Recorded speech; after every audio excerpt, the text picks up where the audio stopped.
Hey, that music you just heard is everyone's invitation to settle down, settle in, and prepare for a worship service. Please put your phones in airplane mode. I've been told that for every phone that's in airplane mode, 100 people will be able to watch our service because our bandwidth will be increased. So sacrifice your phone for the souls of 100 people this morning.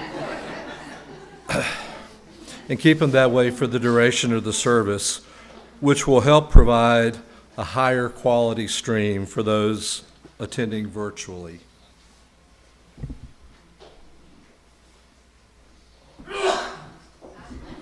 Bless you.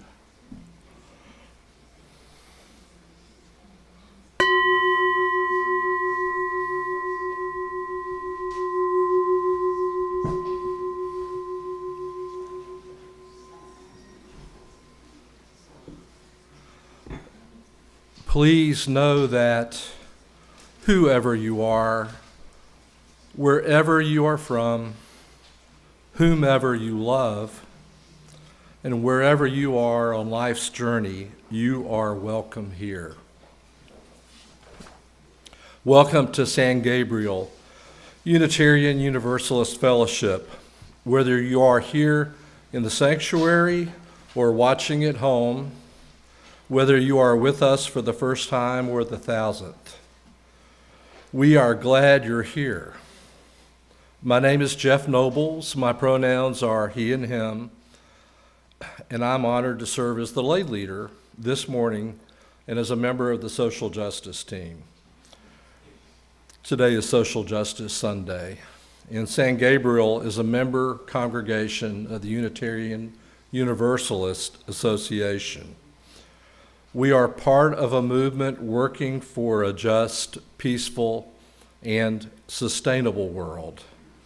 Supporting each other here in this community is one part of that work. As we gather here today, we recognize that we now inhabit a land that was once home to the Tonkawa Native peoples in this part of what we call Texas. We also acknowledge that the colonization of North America centuries ago was based on racism, oppression, and injustices that are still part of the legacy of this nation and that we are seeking to overcome. Please join me in reciting the words to light our chalice. We light this flame to remind us love is the center. As we grow and connect, mature and deepen, love remains the center. When the light of truth burns all else away, love remains.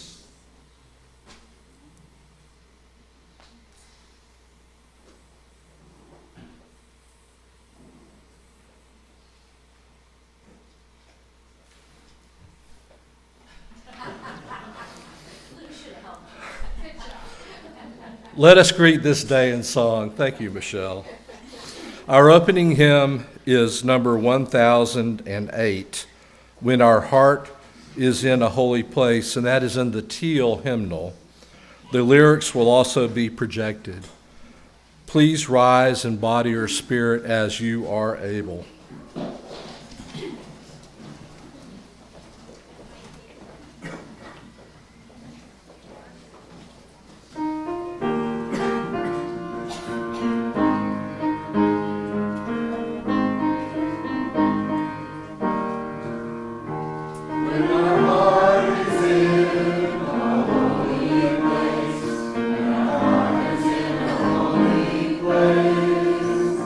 We are blessed with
Good morning. My name is Lou, and my pronouns are he and him, and other descriptive terms for me are old white dude, lunatic liberal, and I've been called other things, so I'll respond most anything that you want to refer me to. But we are here this morning kind of to connect with each other. And in doing so, we typically share our joys and sorrows as part of this service. And to do that this morning, I want to set a context. As Jeff said, this is what we are calling Social Justice Sunday, where we try to focus on, from our broad UU understanding, what is social justice and what are we doing in the world to try to make it more just, sustainable, and peaceful. And so this past Monday, as most of you know, our nation celebrated MLK Day. And as a way of motivating our nation to confront our history of racism and to work toward what we might say is racial equity and justice as the fulfillment, as Dr. King said, of the ideals, these American ideals of freedom, liberty, equality that we say are implied and embedded in the foundational documents of the United States of America. Part of the legacy of the civil rights movement includes the recognition of the challenges that still remain for dismantling racism that are still with us. And many of us now believe, at least I do, that the recent changes in our nation's political leadership in many respects is kind of a renunciation of the progress that's been made in the civil rights era. In our service today, we're going to acknowledge that the scourge of racism is still alive in our nation, and work still needs to be done to undo the vestiges of white supremacy and white privilege that still exist among us. And we're very mindful that there's half the nation that doesn't want any part of what they call the woke America. In this context, then, we take a time this morning to share our joys and concerns with one another as a way of building a stronger sense of community among us in this fellowship. And so I want to start with a joy that our Social Justice Sunday has today. In the presence, we have two guest speakers this morning. We have with us Dee Adams and Bethany Carson, who are here from the Wildflower UU Fellowship in South Austin. We invited Dee and Bethany to join us to share with our congregation the work that they've been doing there in their congregation around this issue of undoing white supremacy and white privilege. So we're going to look at that topic today, and we're delighted and thankful. We say thank you for making the journey on that treacherous thing called I-35 to venture here on this day. We are grateful and we look forward to what you're going to share with us. If you have a particular joy or sorrow that you brought with us today that's on your heart, we try to take time to share those here in our congregation with one another. I think Jeff's got a microphone that he's going to take to you. So if this is your time to share, if you have one, Judy's already got her hand up. Wait till the mic gets to you and please share it with us.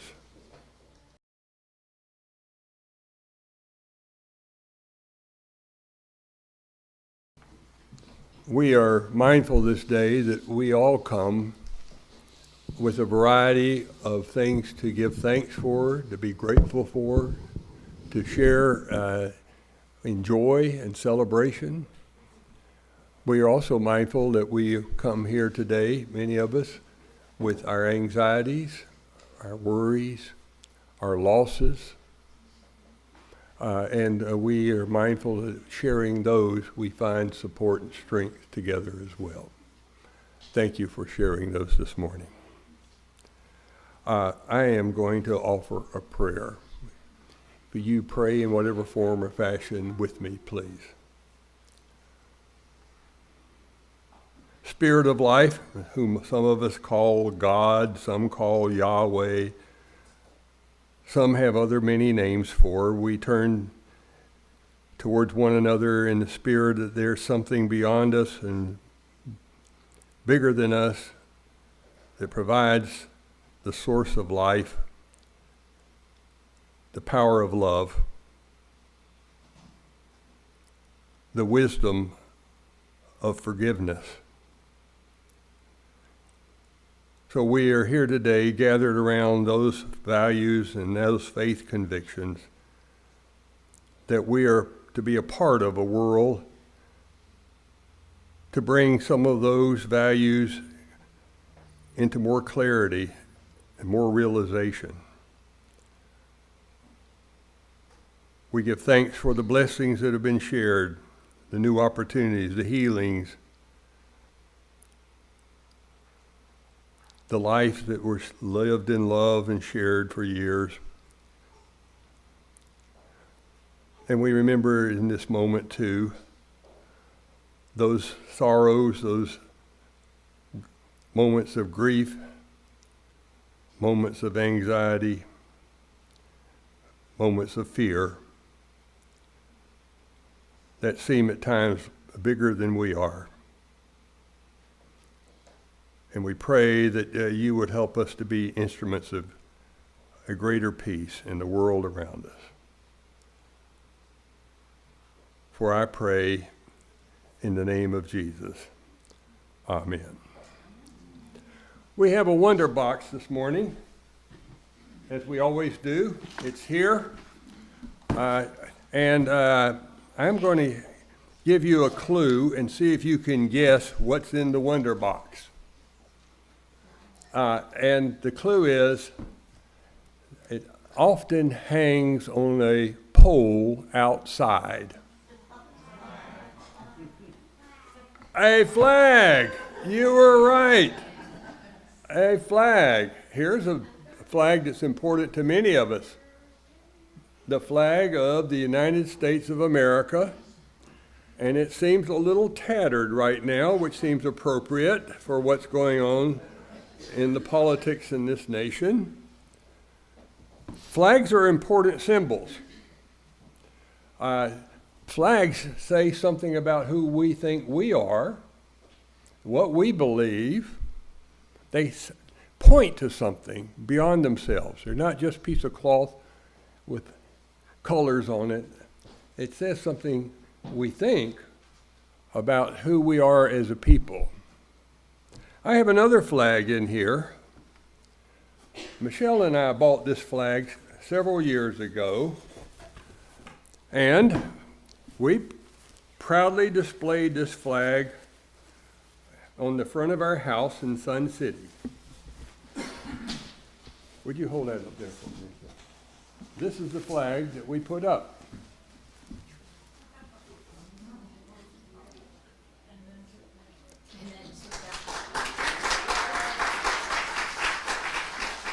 I wondered what you were going to do, because that was not the reception we got in Sun City, Texas, to flying this flag. When we flew this flag, people were going to the trouble to look in the Sun City directory to find our name, according to our address, to call us, and to say, in a very short, not a conversation, a statement they were making, you're inviting looters to come to Sun City. We have guns and we're going to protect our property. We had people calling, mostly me, they didn't look up Michelle's phone number, and say, you're a communist and a socialist, you do not belong here in our community. We had one person who called and said, I am so tired of people like you imposing your wokeism on the rest of us. You are a minority. shut up. Flags can be powerful symbols. Flags can evoke all kinds of reactions and feelings. Thank you, John. So today we're mindful that some of those feelings that have been around for ages in this country around things like racial identities, racial justice, and racial equities are still alive, and we are still dealing with them. And this morning, we've invited our guests to for us to listen to them, how they have tried to address those issues, even in a progressive place like Austin, Texas. So we're grateful. We're going to sing the children out at this point who want to go to the RE program. Go now in peace. We'll sing that twice.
To help us center today on the theme of today's Social Justice Sunday, Judy Hume, a member of our fellowship, has written a song that we may sing with her. Judy, do you want to give us the background on your song, Justice Reign?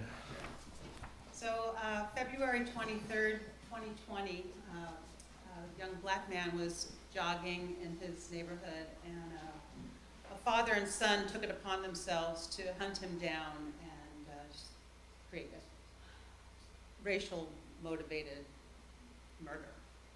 And this song came out of that, and I wrote it and started writing it about that time, and then finished it June of 2020. So it feels really appropriate to play this song. The chorus, I would love for you guys to sing along on the chorus with me. I think we're going to put the words up on the screen. And the first verse, I'll sing the chorus, and you're welcome to start then, but you'll hear the melody, and you can sing along with me after that. And then the last time we sing the chorus, I actually have it written to sing it 3 times. We'll probably just do it twice. And I'm super excited that Joe and Jackie are going to accompany me on this song. I guess you can hear me, huh? Yeah. That's great.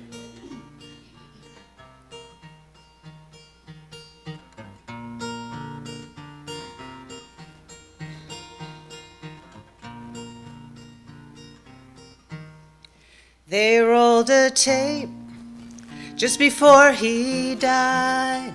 I cannot watch his mother cried. Another out for an evening run. In a pickup truck sat a loaded gun. Justice reign, mighty river. Justice reign like a mighty stream. Justice reign like a mighty river. Justice reign on thee. Ooh, it's time to act, not time to hide. Oh, white sister, heed their cry. Loading darts at indifference. Shame on generations of ignorance. Justice reign a mighty river. Justice reign like a mighty stream. Justice reign like a mighty river. Justice reign on thee. Ooh, cage bird sits on a bed of dreams, while Rosa Parks stayed in her seat, gathered in the parks and in the street. We will not stand for white supremacy. Justice reign like a mighty river. Justice reign like a mighty stream. Justice reign like a mighty river. Justice reign on thee. I can breathe through silence. I can breathe through violence. I can breathe one more moment, knowing that another has died. Justice reign like mighty river. Justice reign like a mighty stream. Justice reign like a mighty river. Justice reign on thee. Justice reign like a mighty river. Justice reign like a mighty stream. Justice reign like a mighty river. Justice reign on thee.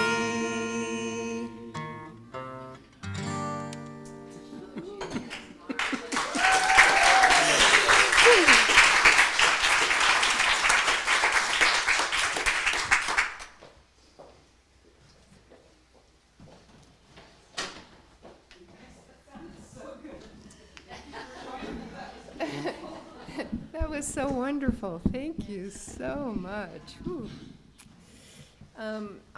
Do we have slides for the responsive reading?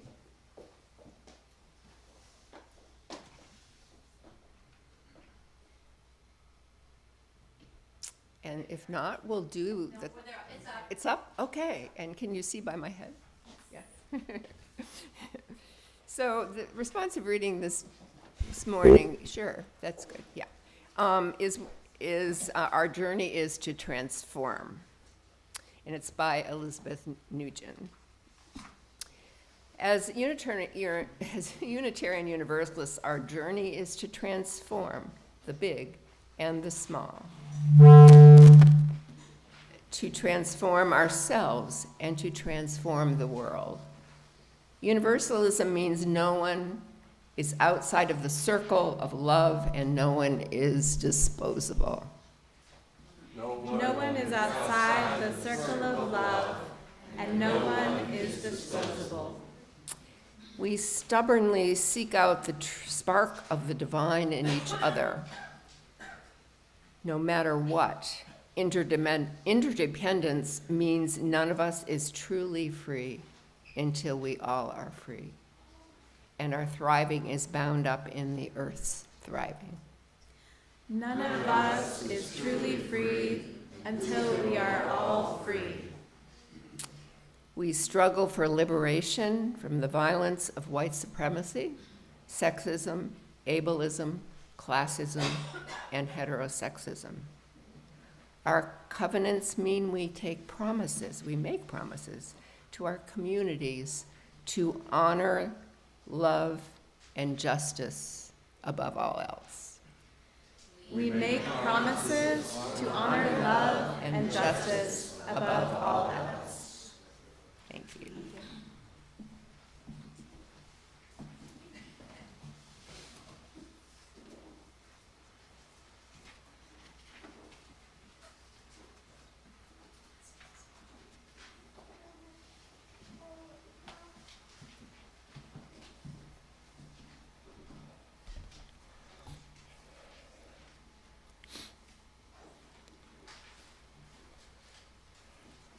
As we prepare to return to the world at the end of our service, we remind ourselves through our affirmation to carry our work from this place to every corner of our lives. Please join me in reading our affirmation together. Love is the doctrine of this church. The quest of truth is its sacrament. Service is its prayer. To dwell together in peace, to seek knowledge and freedom, to serve humanity in fellowship, to the end that all souls shall grow in harmony with the divine. Thus do we covenant with one another. We take an offering each week to sustain this spiritual home and to support the work of this fellowship. If you are visiting, we invite you to fill out a visitor card, which you can put in the plate or return to the visitor table at the back of the room. For offertory music, we have The Way of Peace by Sheldon Curry. I'll take it from there. Let me tell you just a little bit about this song. It is based on St. Francis of Assisi, Lord, make me an instrument of peace. And this song was written by a gentleman, Sheldon Curry.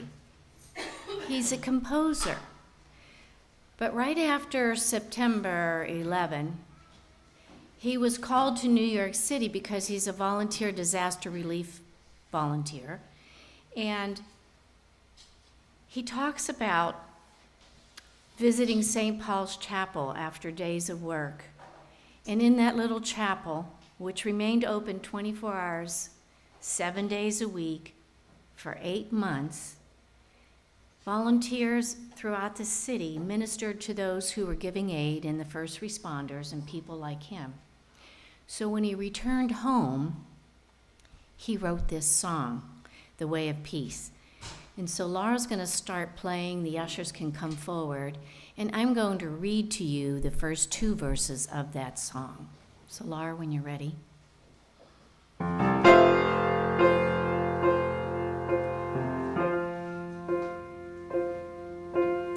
Oh, may I walk the way of peace.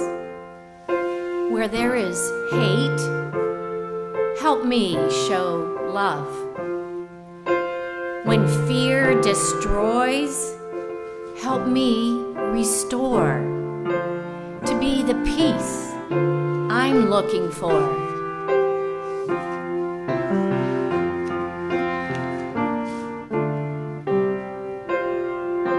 When tears flow free, reach out in grace. When darkness comes, reflect love's light. When grief abounds, show boundless care. Turn from violence anywhere.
Thank you.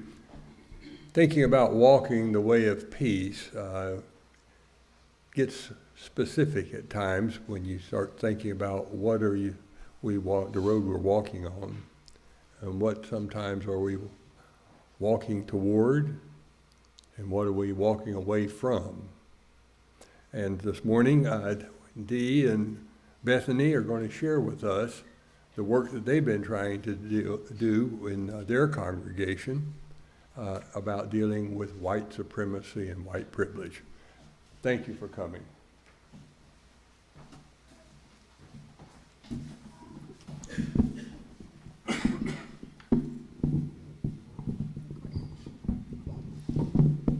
Let's see, can y'all hear me still there? If it's...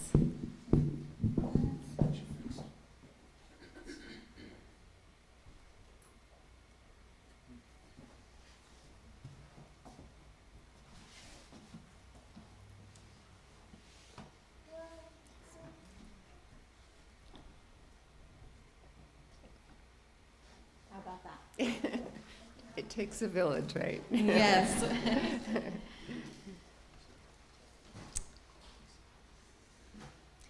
In hope, in prayer, we find ourselves here. Sing that with me. In hope, in prayer, we find ourselves here. In hope, in prayer, we're right here. In hope and prayer, we're right here. Beautiful. In hope and prayer, we find ourselves here to speak with you this morning. You're probably wondering, who are these strange people who are making us sing? When they said they were going to talk about racism. But my name is Bethany, and my pronouns are she and they. And I'm Dee, and my pronouns are she and her. And what you just sang is the beginning of a song called We Rise by Batya Levine, who is a Jewish labor organizer, and that song came out of the labor movement in Chicago. And both Dee and I have sung that here locally in various places. This song brings me back to moments of joy when we could feel a glimpse of our collective power, and also moments of struggle and heartbreak. I came in to immigrant rights work at the age of 23 with all the energy, hope, and blind spots that you would expect of a young, white, middle-class, recent college grad. As I interacted more deeply with detained women and with my colleagues, there were moments when I came face to face with my blind spots that I couldn't ignore. Moments where I escalated a situation that needed de-escalating. Moments when I realized I had just said something incredibly ignorant of others' financial burdens and obligations. I realized that I needed a community to process the feelings of guilt and shame that came along with these revelations, and to help me unlearn more of those false and harmful beliefs and ways of acting, and to learn to show up in a more grounded, accountable way.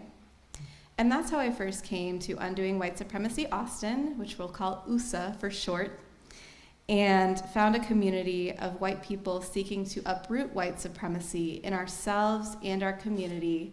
And this is where Dee and I got to know each other, and where we also saw Luz ask for someone to come and speak with you today.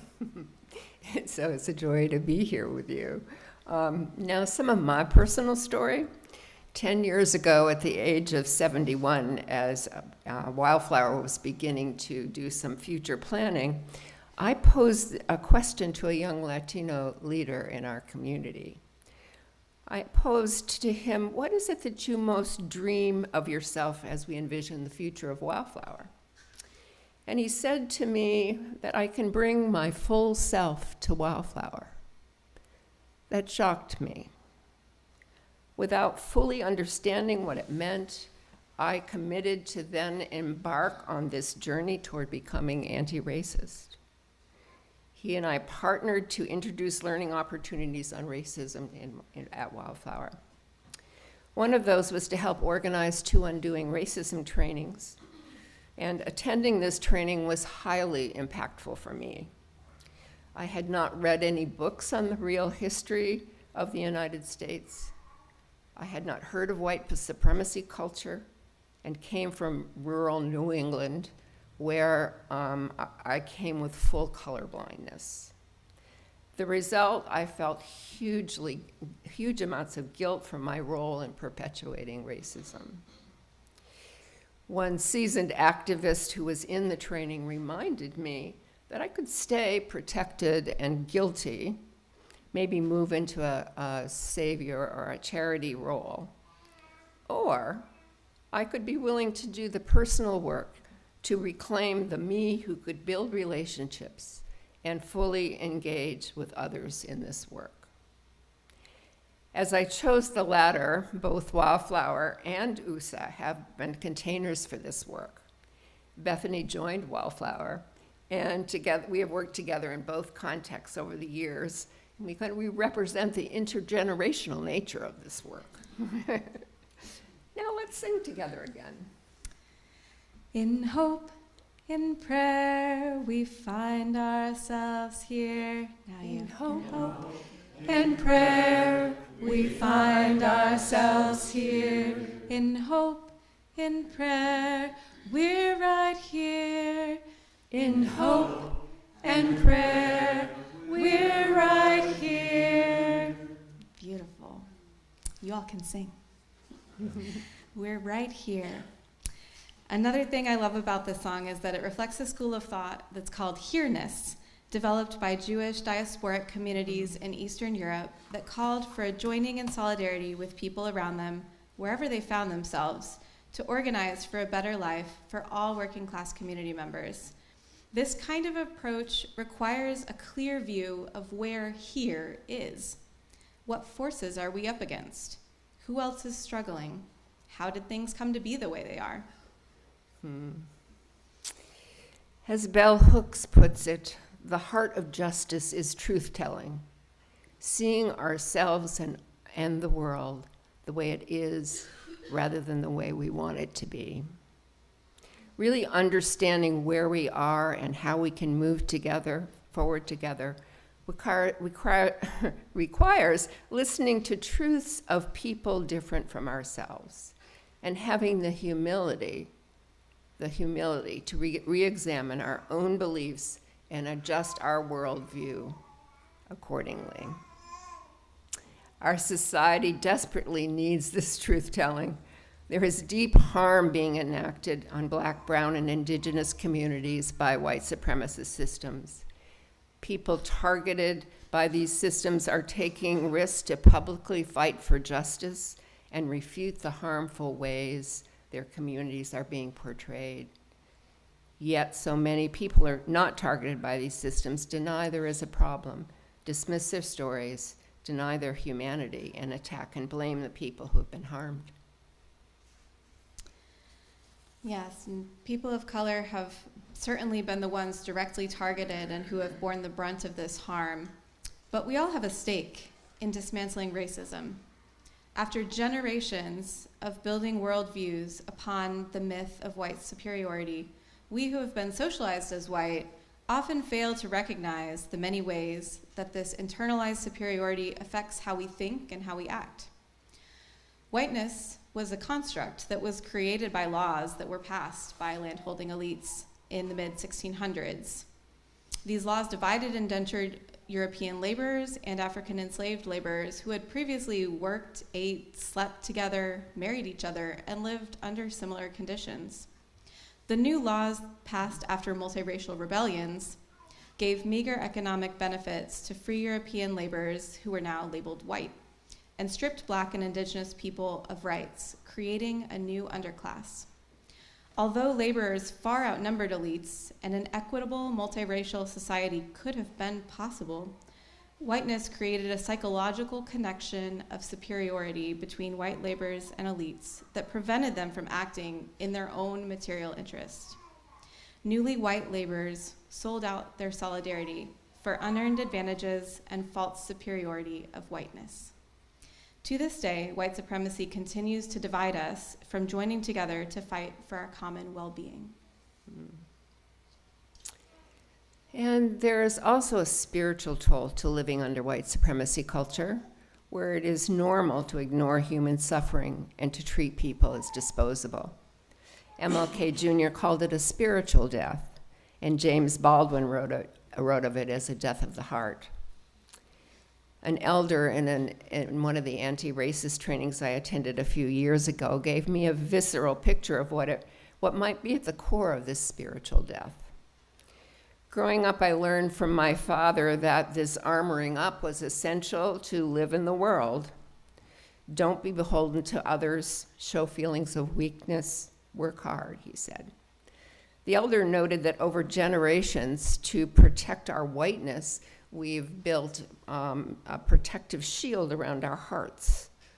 And this protection keeps love from penetrating and from us sharing love, and prevents us from really being deeply connected with one another, especially across differences.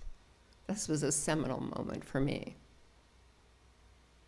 Knowing this history and hearing the consequences for all of us, we can better understand our mutual stakes in ending white supremacy, and then we can organize from a place of solidarity and collective liberation. So how do we bring our spirits back to life and move toward beloved community? We rise, humbly hearted. I try it. Rise, humbly hearted. Rise, won't be divided. Rise, won't be divided. Rise, with spirit to guide us. Rise, with spirit to guide us. Rise, rise.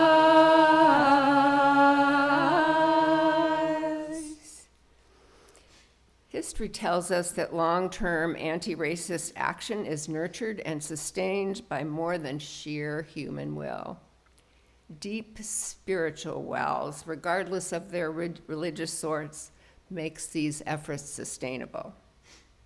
So how does spirituality guide and sustain our work?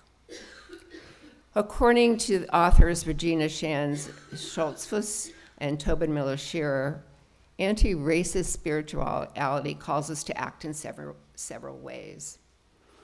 To build community and deepen relationships, especially with those different from us. To act collectively versus individually. And just think about these as we think about how we act, both individually and together. To be in loving accountability with ourselves and others. To explore the strengths and brokenness of our racial identities. To do this work with joy. And to accept our limitations and allow imagination to flourish in the midst of struggle. These are certainly pertinent for us today. And there are so many ways of being in anti-racist work. We'd like to share just a few of our experiences on our journey of becoming anti-racist organizers, and that give examples of anti-racist spirituality in action. We invite you to see how some of these actions might resonate for you or this church community. We'll start by talking about our work with Undoing White Supremacy Austin. We'll call it USA for short. So USA started in 2015 as an affinity group of those who had attended the People's Institute for Survival and Beyond's Undoing Racism training, who were committed to deepening as white anti-racist organizers. Since then, we've met regularly, we commit to group norms, share about what's going on in each other's lives, and engage in culture shares like, where did you first learn that you were white? Or sharing food from our ancestors. These practices create a sense of connection and vulnerability because we intentionally built community and deep relationships in USA. We can hold ourselves and each other in loving accountability when we make mistakes, and this is so key. We create ways of relaxing together outside of meetings and actions and share food and conversation. We sing together around outdoor fire pit and just be with one another. Planning for creative actions by hosting poster and banner making parties and flash mob practices brings joy into the work. And as an organization, we're committed to do our work through taking the lead of people of color accountability partners. showing up to support their expressed needs and the issues that are pressing for them, rather than acting in isolation as if we knew the right way. This collaboration has often been powerful. For some city council meetings, for example, we have read testimony from community members unable to testify, and often those for meetings that can go really late at night. During the pandemic, we also provided food and childcare. During the pandemic, we put on flash mob dance outside. We've done several, but one of them was outside the city hall, supported car caravans, mutual aid efforts, and organized white people to meet with their city council members as part of a collective strategy about reimagining public safety, guided by our accountability partners. These all have been rich opportunities to deepen our relationships and make connections, and that's so key. They have also been times we have acted as an organization in ways that caused harm to our accountability partners, and this gave us the opportunity to practice accountability as we worked through this with them. In 2017, and we still are offering monthly unlearning circles as safe spaces primarily for white people to share their experiences, unpack their racial identity, and practice new ways of being not grounded in white supremacy culture. We also send out newsletters frequently and that share places that people can enter into anti-racist work and build relationships. And this intentional community building also lets us call on people for rapid responses that we may need to have.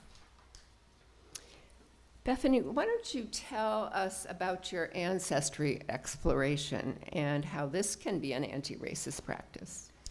Sure. So my journey around this started at a similar place, at that same Undoing Racism training that we mentioned, with an exercise that pointed out that whiteness is a collection of privileges rather than a culture, and that our ancestors traded in their own cultures in exchange for becoming white. I got curious about that history. How did my ancestors become white? In relation to who? And who did they harm in the process? What cultural practices, languages did they give up? This can be heavy work, but it's also been incredibly rich for me. It's led to greater recognition of how my ancestors were impacted by and participated in cycles of violence.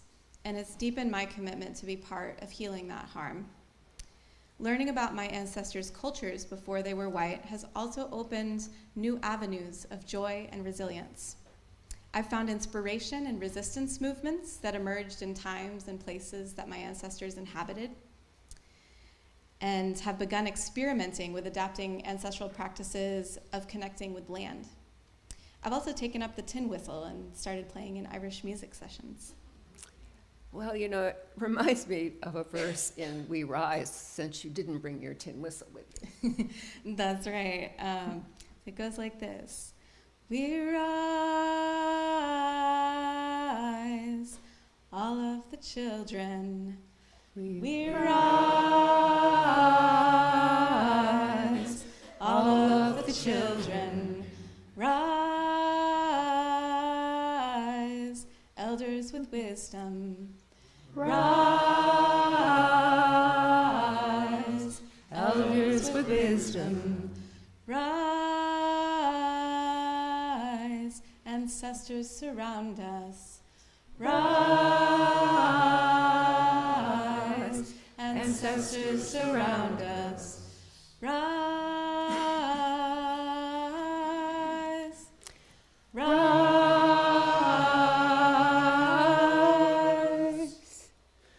That was lovely.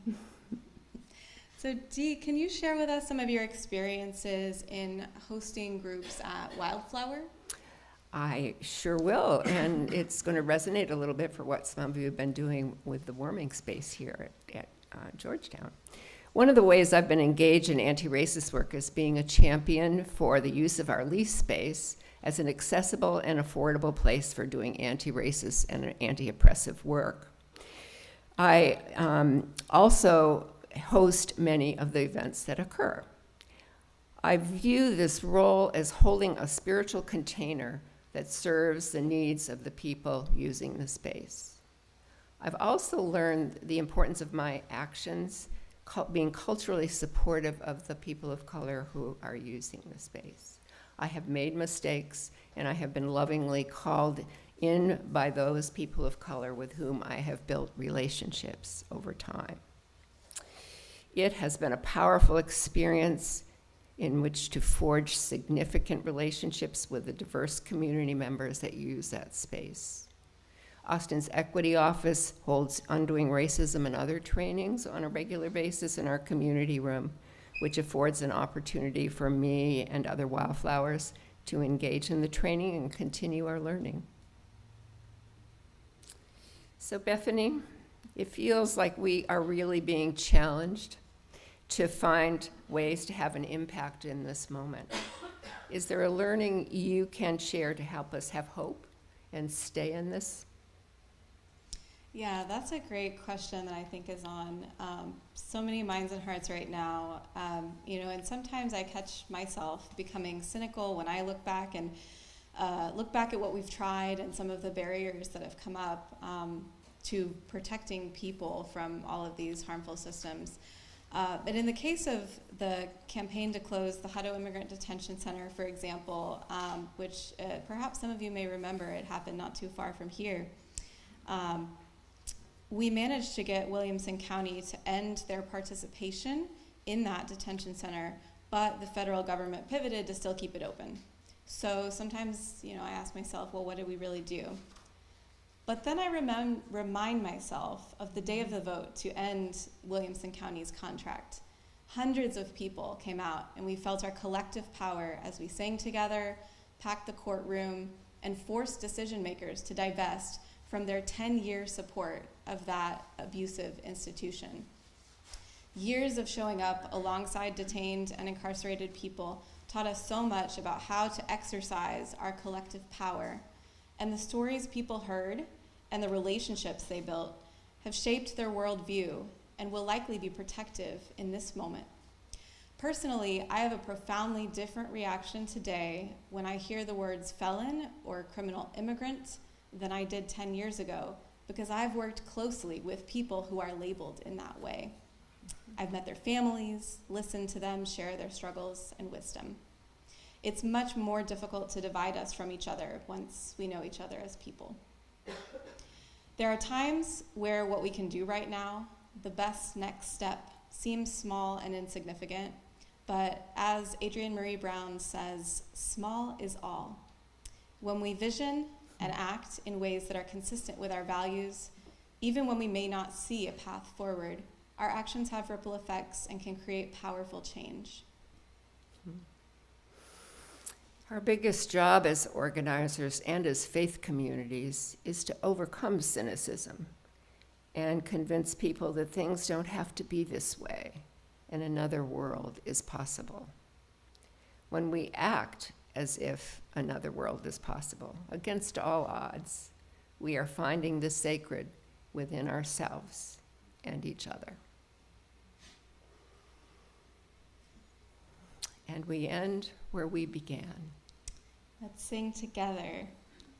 In hope, in prayer, we find ourselves here. In hope, in prayer, we find ourselves here. In hope, in prayer, we're right here. In hope, in prayer, we're right here. Thank you so much. It's been a joy singing and speaking with you all.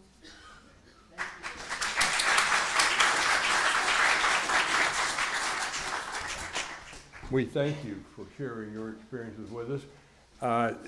I hope that this may at least motivate some of us here this morning to think about how we can be a part of anti-racism work here in our community. If this has stimulated something in you that you think you want to be a part of, there are opportunities here in Georgetown. We're part of, some of us have been involved with Courageous Conversations on Race in Georgetown. That group is still working. It's always open to folks. So you just let me know if you want to be a part of that. But let Jeff know. He's the part of the head now of the social justice team here in our church. If something stimulated you today, say, yeah, I think I'd like to be doing some kind of work like Dee and Bethany shared with us, let Jeff know. We can help kind of empower and form groups to work on this stuff together so we're not just doing it alone. We're going to close the service today with a hymn. It's called Come Join Our Movement Now. It's kind of an invitation. It's from a songbook entitled Inclusive Songs for Resistance and Social Action. I hope we have the lyrics projected here for you, and it's a familiar tune. So we're going to sing that as a closing for us today.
We are closing today with reminding you all of a few announcements that we have. You've got this little sheet here this morning.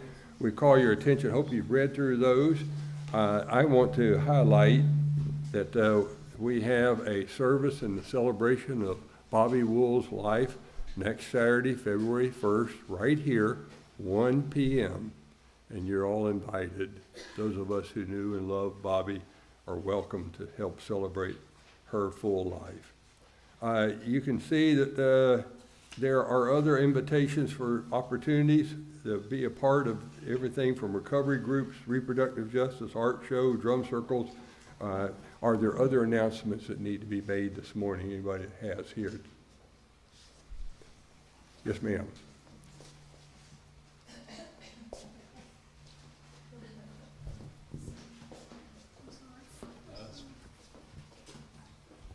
Hi, my name's Carolyn Todd, starting an art group here. We hope to start having some wonderful artwork on the walls.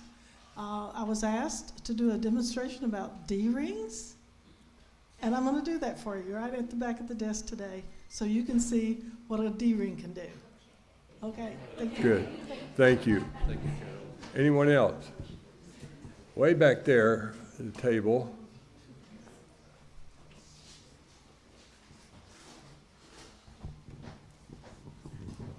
I'm Tom Robertson, your treasurer.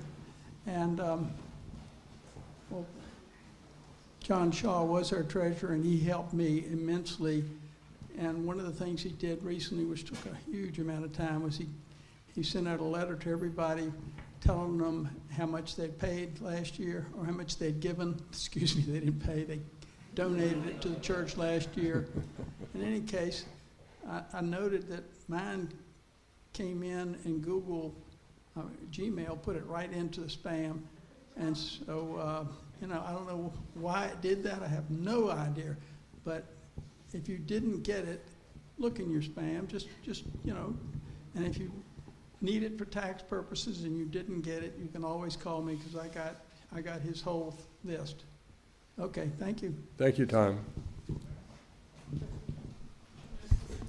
Hey y'all, I'm Alex. I'd just like to thank our lovely guests for all their work.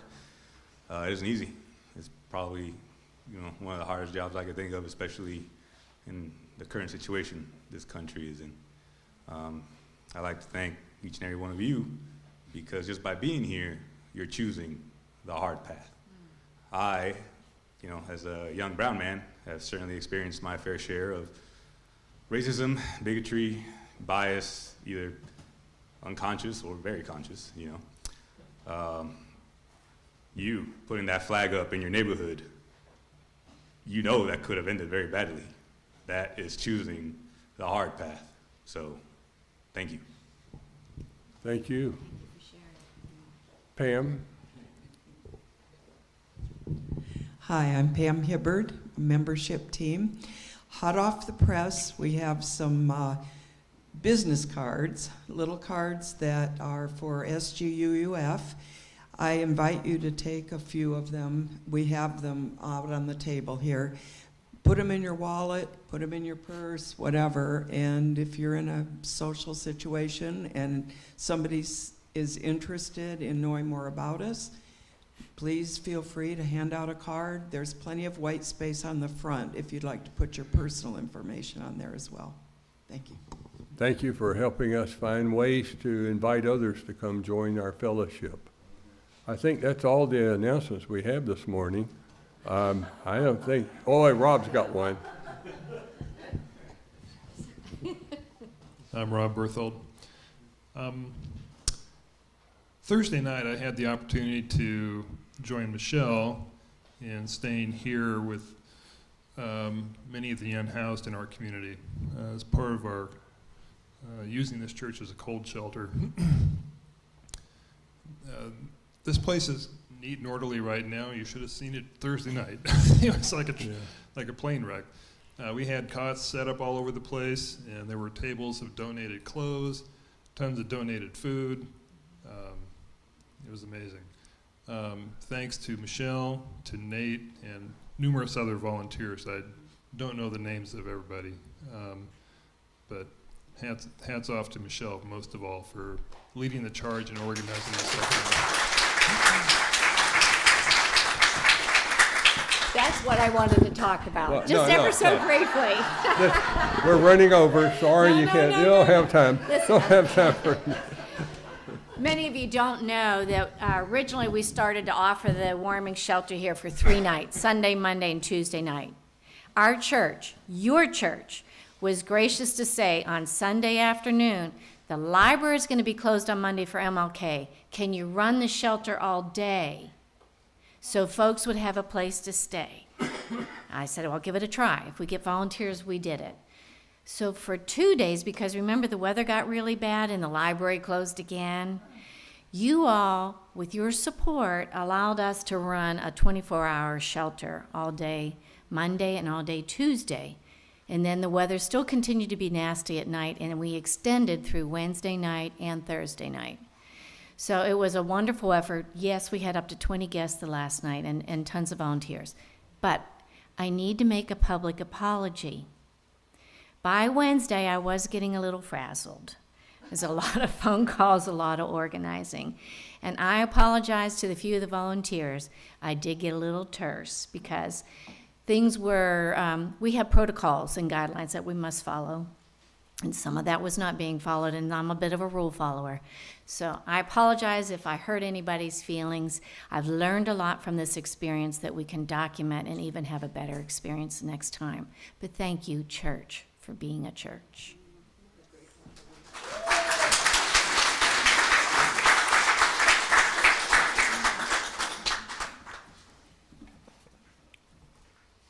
Please join me in reciting the words to extinguish the chalice. We extinguish this flame to remind us love is the center. As we explore and rest, engage and heal, love remains the center. When all we can see is cold ashes, love remains.